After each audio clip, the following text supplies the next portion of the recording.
All right, so in order to find sample proportions, we have to take the part and divide it by whole.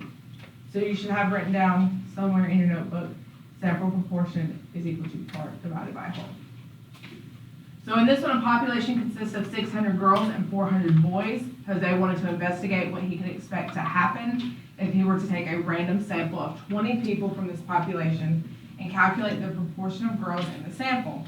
Jose selected 20 students at random and recorded the following data. So what is the proportion of girls in Jose's sample? Well, we know whatever we do, we have to divide by the whole, which is 20, because it was 20 students. If we go through, we have 10 girls. 10 divided by 20 is going to equal to 0.5. So now this leads us to prediction error, which is the difference between sample proportion and the actual population proportion.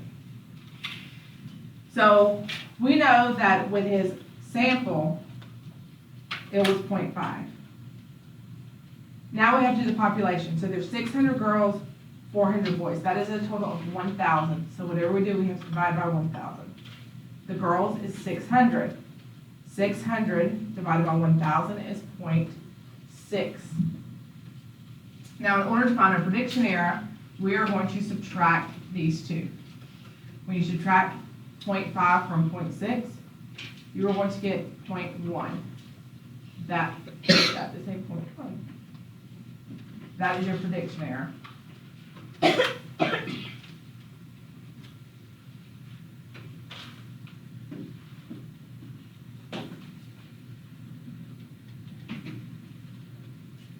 All right, this is the warm-up for the day.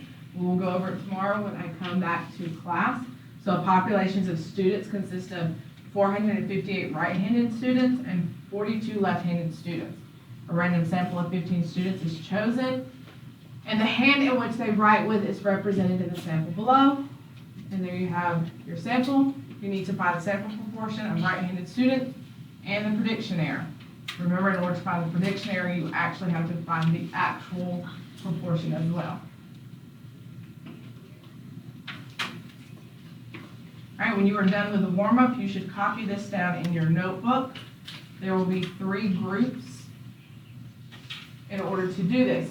I've already removed the reds, 2s, 5s, 4s, 3s, 6s, and 7s. You need to find the actual proportion of black cards and then follow the directions above.